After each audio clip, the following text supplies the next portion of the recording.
Hi friends, இன்றைக்கி நம்ம என்ன பார்க்க போகிறோம் அப்படின்னாக்கா ஜெல் ஸ்பாஞ்ச். இப்போ பர்த்டே கேக்கு கடையில் பேஸ்ட்ரீஸ்லாம் பார்த்துருப்பீங்க. அதுக்கு அந்த ஸ்பாஞ்ச் எப்படி ரெடி பண்ணுறதுன்னு எனக்கு பார்க்க போகிறோம். வாங்க பார்க்கலாம்.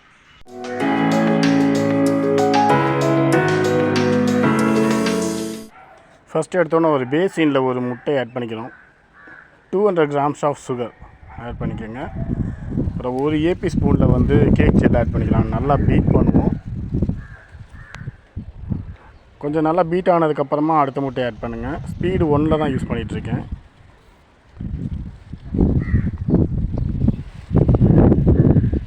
இப்படி கிராஜுவலாக தான் எக்கு வந்து ஆட் பண்ணணும். இப்போ பார்த்திங்கன்னா 200 grams சுகருக்கு வந்து பார்த்திங்கன்னா 6 eggs ஆட் பண்ணுவேன். 6 முட்டை, ஒவ்வொரு முட்டையாக தான் உடச்சி ஊற்றுவோம்.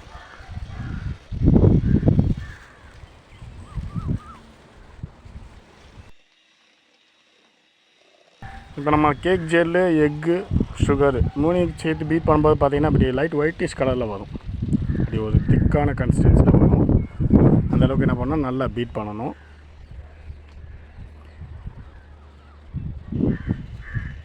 முக்கியமாக கவனிக்க வேண்டிய விஷயம் என்னென்னா, எக்கு வந்து ஒன்றா தான் ஆட் பண்ணணும். அதுக்கப்புறமா ஒரு கேப் வந்து வெண்ணிலா எசன்ஸ் ஆட் பண்ணிக்கோங்க. இப்போ பைனாப்பிள் எசன்ஸ் யூஸ் பண்ணிங்கன்னா ஒரு 2 ட்ராப் யூஸ் பண்ணால் போதும்.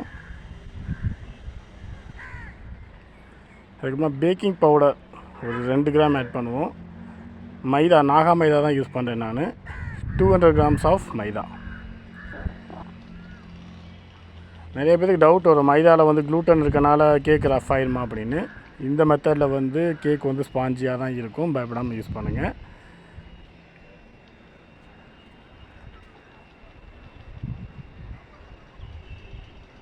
இதோட குவான்டிட்டி பார்த்தீங்க அப்படின்னாக்கா 200 grams sugar, 6 eggs, 200 grams of maida, 200 ml of refined ஆயிலில் கடைசி ஆட் பண்ணுங்கள். ஆயில் ஆட் பண்ணி நல்லா மிக்ஸ் பண்ணி முடித்ததுக்கப்புறமா நம்ம வந்து என்ன பண்ணோன்னா பேக்கிங் ட்ரேயில் வச்சு பேக் பண்ணி எடுக்கலாம். நான் 100 ml ஆயில் பேக்கெட் வாங்கினால 2 பேக்கெட் வாங்கி ஊற்றிருக்கேன். கோல்டு வின்னர் தான் யூஸ் பண்ணியிருக்கேன். கடலெண்ணெய், நல்லெண்ணெய் இது மாதிரிலாம் யூஸ் பண்ணாதீங்க. ஏன்னா அதில் ஃப்ளேவர் இருக்கும், கேக்கோட ஃப்ளேவரை மாற்றிடும். பேக்கிங் ட்ரேயில் வந்து என்ன பண்ணோன்னா ஸ்பாஞ்ச் மிக்சரை ஆட் பண்ணிக்குவோம்.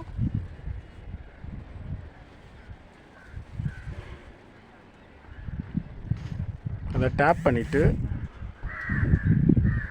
அவனில் ஏற்றலாம். 180 டிகிரி டெம்பரேச்சரில் வந்து 30 minutes இருக்கணும்.